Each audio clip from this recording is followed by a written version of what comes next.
We have Chuck's take, but how do you decide if a prenup is right for you? Joining me now, Dr. Jeff Gardier, a psychologist, and Vikki Ziegler, a divorce attorney and author of The Premarital Planner. That sounds obscene somehow. Ooh, I don't know about that. Okay, Vikki, I'm going to start with you. You believe prenups are a good thing. Why? Oh, certainly. I think almost every person should have them. For number one, people don't understand they're planning for it in the event of divorce or death. But it's not this doom and gloom. It's let's get the conversation started about how you feel about money. What are your attitudes? I have in my book, The Premarital Planner, quizzes where both spouses take these quizzes because most people feel differently. The way I was raised may not be the way my spouse was raised. Maybe I like to save, probably not, but maybe my spouse likes to spend. And we just learned that spendthrifts and tightwads are attracted to each That's other. right. Dr. Jeff? Right. In that case, sure. What do you Absolutely. say? Does everybody have to have a prenup?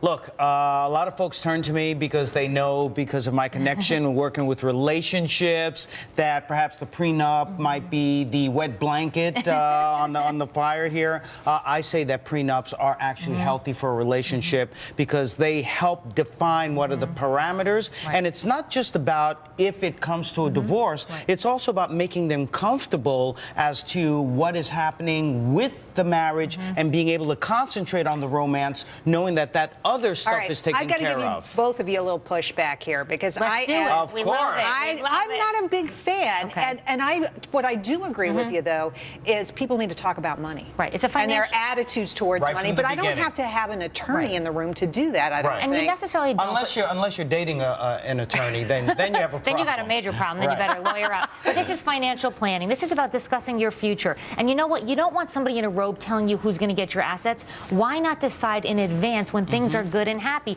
Say, listen, how do you feel? Do you want to divide this house? What about my inheritance? What happens with these things? I have a family business. What should we do in the event something happens? Because you know what, Who Jerry? gets your assets? Jerry, you know what? Who gets your Jeff assets? knows Sounds this. obscene, too, Well, doesn't it? or Jeff they can knows tell this. you to kiss their assets, but but the bottom line is this, though.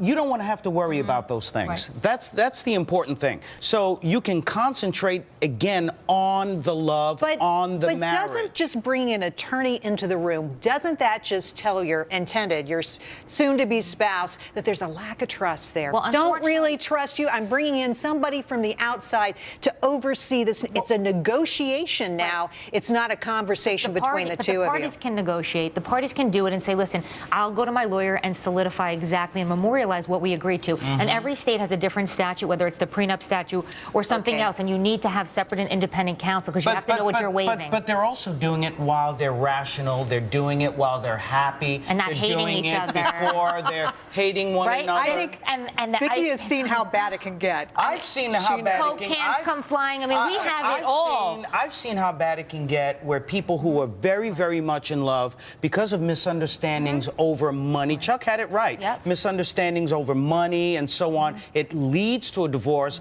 and then all of a sudden these people are completely irrational, and then all the money goes to the attorneys, and that's what I'm trying where to they avoid. should be working it out right from we the don't very want to give the money beginning. to the attorneys. No, do or it. the psychologists, for that matter. No, Let's figure it out on our own. We keep it healthy. But listen, I have too many other things going on. Let me ask you this, though. One of the questions I have, I know in New York City, if you're married, it's 50-50, right? No, it's not. It's an equitable distribution state, which means based on 13 statutory factors. So one of them is how long have you been married? If you're married for 2 years, you're not getting half of the assets. Okay. Those are community property What is states. it across the country? How does it Equitable distribution. So it really depends on all these factors. That's why it's so subjective. How long you've been together? How long you've been married? Who's earning? Do you have the ability to earn in the future? How many assets are you going to leave the marriage with? There's no divisible 50-50. Just like in a community property state like California, and I think 9 others, you know what you're getting into. It's a split in the middle. Not in New York, New Jersey, Connecticut. Anything can happen, my Anything friends. goes, and that's the problem. And guess who makes all the money? So, okay, well, the women do.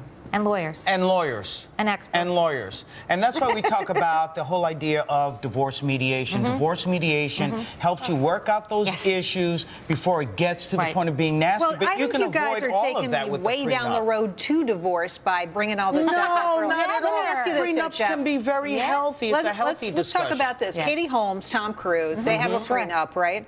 So when they divorce, which, you know, in Hollywood, I think that's all that ever happens. Right. People get married only to 80%, get 85%. divorced.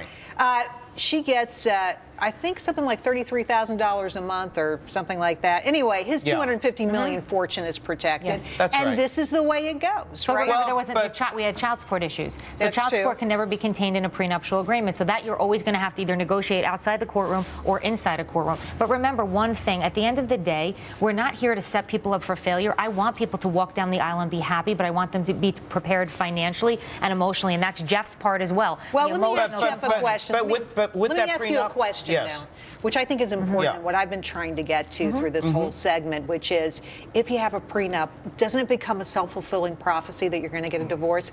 How do you contain the attitudes?